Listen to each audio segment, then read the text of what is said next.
Folks, what I'm about to tell you is going to send chills down your spine. Ron Paul, the champion of liberty, has sounded the alarm on a Department of Defense directive that could change everything.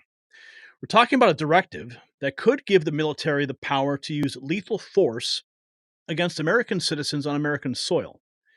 This is not science fiction. This is not from a dystopian novel. It's happening right now, just weeks before the most critical election of our lifetime. So buckle up, because this story is about to blow the lid off of everything you thought you knew about government overreach. So I'm going to ask you this. Have you ever wondered what happened to legendary Chuck Norris? Yes, I have to read these ads because they support our program. But just like Chuck's surprising strength in his 80s, Ron Paul's warning about the DoD directive is a wake-up call. Paul, like Chuck, is still kicking butt and staying active in the fight for our freedoms. What's shocking is how this directive could change everything, just like Chuck's one simple change. Now, Paul, he's fighting harder than ever. His supporters are doing the same, and of course, never felt more motivated. But Chuck Norris made a special video explaining everything about his life change. So make sure you watch it by going to chuckdefense.com/next or clicking the link below the video. It will change how you think about your life. Once again, that's chuckdefense.com/next. Click the link below and watch the video. You will not believe how simple yet crucial this little change is. Now, the U.S. military, Patriot Voice, putting this message out. U.S. military is now officially authorized to kill Americans on American soil. Here's the directive that gives levels of authority, provision of personnel to support response efforts for civil disturbances, which also may require presidential authorization, assistance in responding with assets with potential for lethality or any situation which is reasonably foreseeable, that providing the requested assistance may involve the use of force that is likely to result in lethal force, including death or serious bodily injury. It also includes all support to civilian law enforcement officials in situations where a confrontation between civilian law enforcement and civilian individuals or groups is reasonably anticipated. Such use of force must be in accordance with DoD 5210.56, potentially as further restricted, based on the specifics of the requested support. That is the new DoD directive dated September 27th, 2024. So why are they doing this? And I'm going to get to Ron Paul in a minute. Ron Paul is in my heart.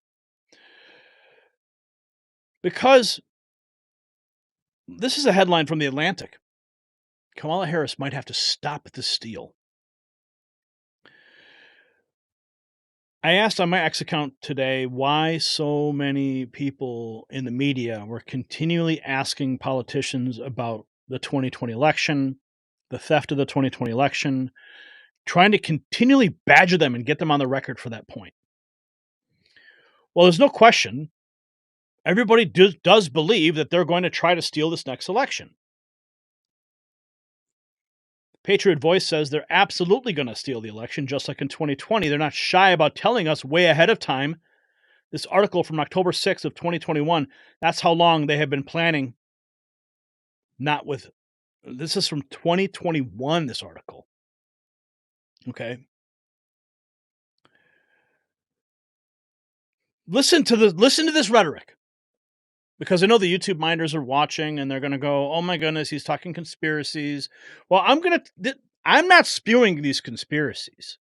This is the rhetoric coming from MSNBC and the Lincoln Project, Stuart P. Stevens. Listen to what he says. We have to anticipate and listen to it in the context of the DoD directive. Franchise. What do you see as the potential for havoc? Well, first, let me congratulate the reporting on this, because I think it's so incredibly important. And look, this is 100% about race. Let's don't pretend it's anything else. It has been from the beginning. Where are all these suspect votes? Detroit, Philadelphia, Atlanta. What do they have in common? High percentage of African-American voters. Those that voted not to certify those elections were basically trying to disenfranchise millions and millions of black voters. It's that simple. They can't stop blacks from voting anymore the way they did in the 60s with the same kind of success, though with these voter challengers, they're going to try. And I think that what is really to fear here is put yourself in the mindset that the Trump campaign really doesn't think it can win either the popular vote or the electoral college. You look at this campaign, it makes no sense. He's not trying to add voters. What they want to do is they want to win the election night until the inauguration. And if they can go in and they can violently disrupt these counting centers, how will states be able to certify elections? He burned down a counting center in Arizona. How does the governor certify those elections? Do you hear what he's saying? He's implying that Trump supporters are going to burn down election centers. No sense. He's not trying to add voters. What they want to do is they want to win the election night until the inauguration. And if they can go in and they can violently disrupt these counting centers, how will states be able to certify elections? He burned down a counting center in Arizona. How does the governor certify those elections? What world are we in then? And I think that we really have to anticipate that, think about it. One of the great ridiculousness about this big lie campaign is there was not one Secretary of State in America, the majority of whom were Republicans, who said that the election in their state was anything short of by the standard rules and fair and free. That was the Lincoln Project's Stuart P. Stevens saying we have to anticipate Republicans burning down election centers in cities where black voters are. Think about that in the context. Think about that in the context. Meanwhile, we have Harris campaign heavily courting international voters, supposedly 200,000 Americans in the UK, so they can get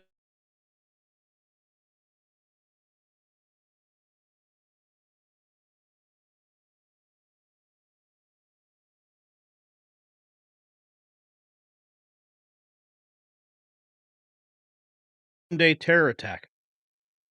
Afghan man in Oklahoma plot election day terror attack in the U.S. on behalf of ISIS, according to the Justice Department.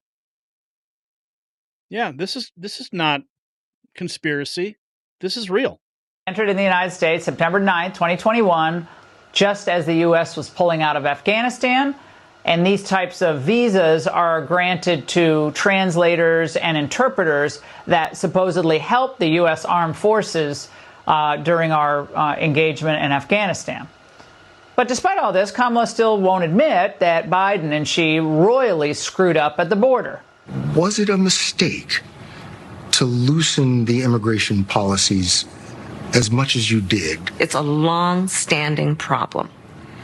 And solutions are at hand. And from day one, literally, we have been offering solutions. What I was asking was it a mistake to kind of allow that flood to happen in the first place? I think the policies that we have been proposing are about fixing a problem, not promoting a problem. Okay? Joining me now, Tom Homan, former election interference. The DOJ just arrested an Afghan national who is admitted here on a special immigrant visa in September of 2021 for plotting an election day terrorist attack in the name of ISIS. Yeah. So you've got that. Someone plotting a terror attack on election day. You've got the Lincoln Project stating, prepare for Republicans to burn down election centers on MSNBC. Okay. These are not my words. For the YouTube minders out there who are going to call this conspiracy and you're spreading disinformation, I'm not. I'm simply just presenting what is being said on MSNBC. I'm presenting news that is directly from Fox about terror attacks on American soil on election day. And we have this DOD directive. Let's listen to this. I'm going to get to Ron Paul because this is what Ron Paul has to say is very important. So don't leave.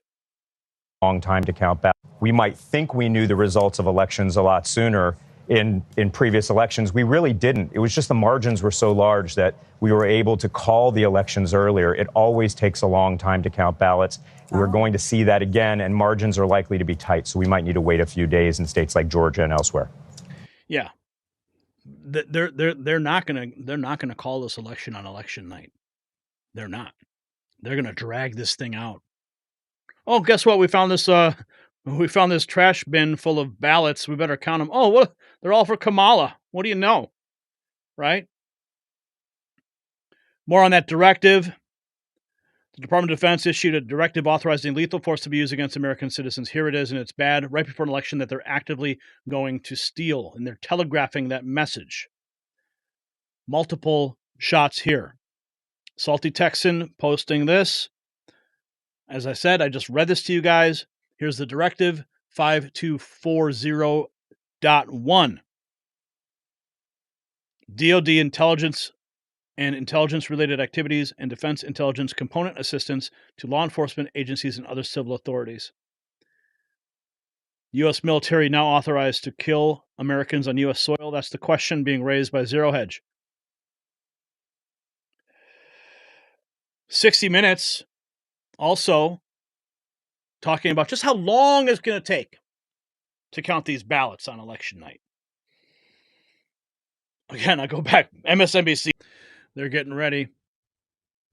MSNBC's Joy Reid, oh yeah, she had a thing to say. That the Republicans are laying the groundwork for Insurrection 2.0. So MSNBC is just ratcheting up this violent rhetoric. This is the same MSNBC that YouTube considers as authoritative news and amplifies them in the feed. Yeah, when you search for Donald Trump on YouTube, what comes up? You might get MSNBC, CNN, and Fox. Back in the day, we'd be number one. We were number one. In 2016, we were the number one YouTube channel. And of course, they had to change the algorithm because we were so effective, and Hillary was pretty pissed off at us. But they're elevating these voices like that lunatic you saw talking about burning down election centers. Republicans are going to do it. Now here's Joy Reid. Can't stand this woman. Fortunately, we do have, at this point, you can't call what Trump is running a campaign. As friend of the show David Corn points out in Mother Jones, what Trump and J.D. Vance and House and Senate Republicans are running is a massive disinformation campaign aimed at warping Americans' reality. And they're doing... That's some straight up projection right there. Look at our last report on Kamala Harris and the disinformation that she's putting out. If there's anyone putting out a disinformation campaign, it is straight up Kamala Harris right from the top. This is all projection from MSNBC authoritative news. With violent, terrifying, and sometimes bizarre conspiracy theories that set the table for maybe armed resistance to a Kamala Harris win or mass acceptance of American fascism. See that?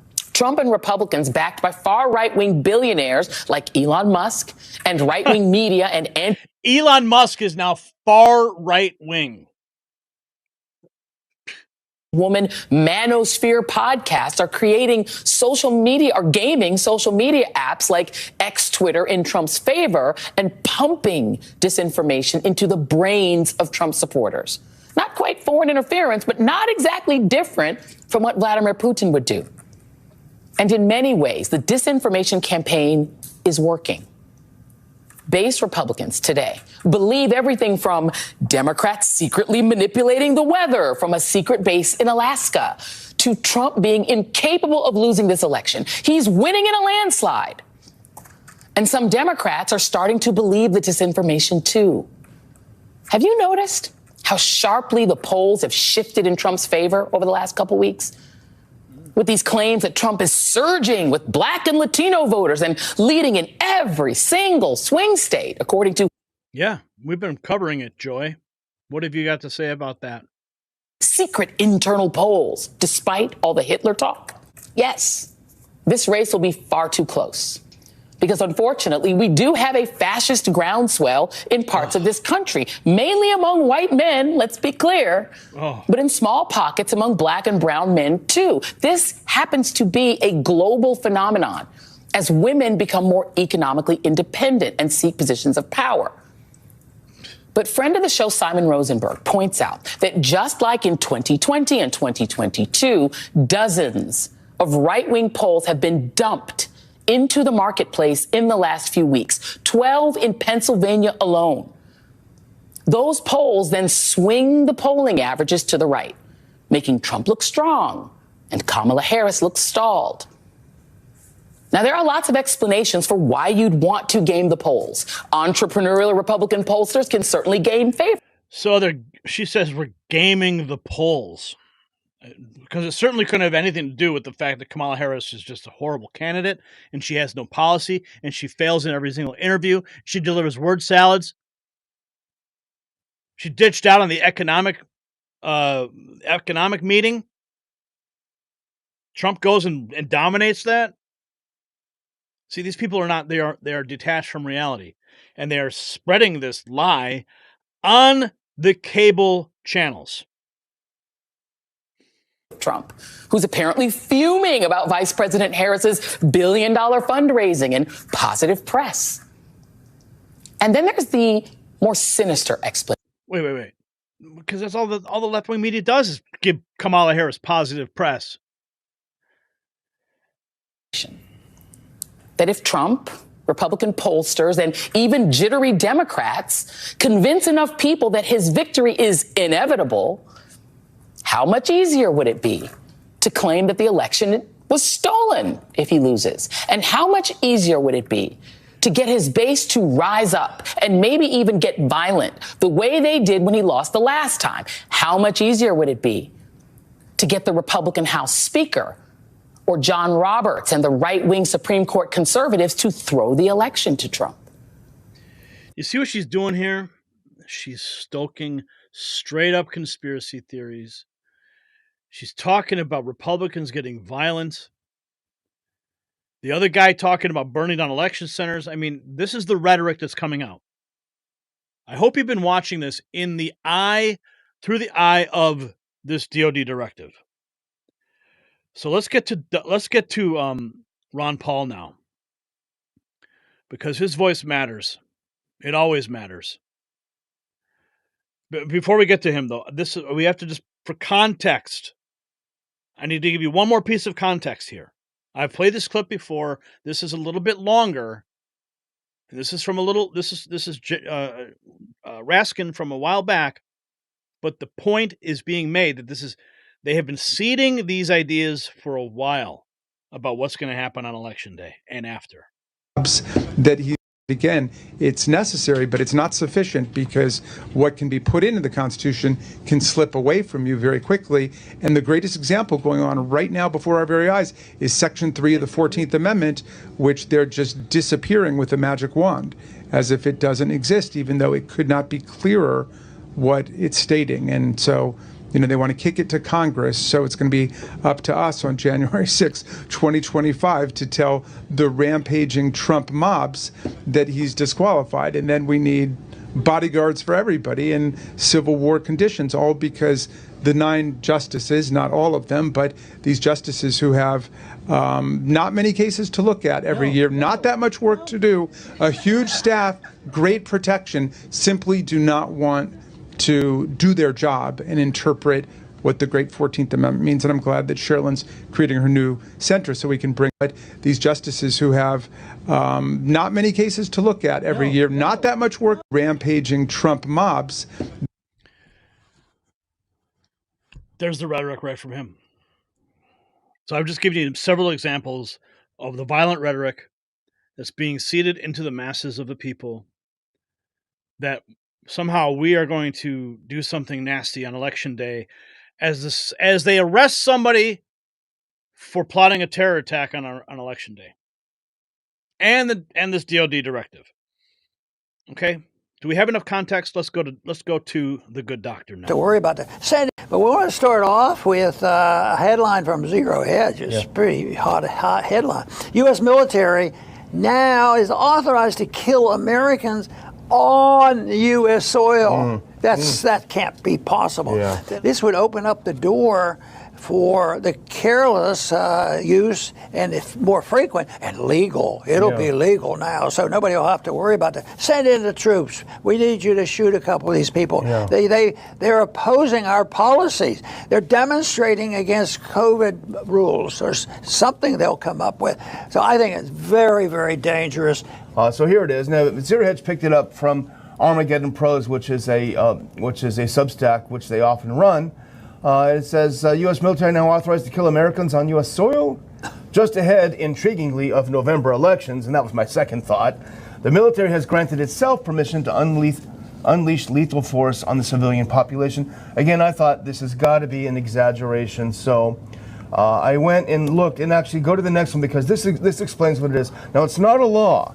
It's a DOD directive.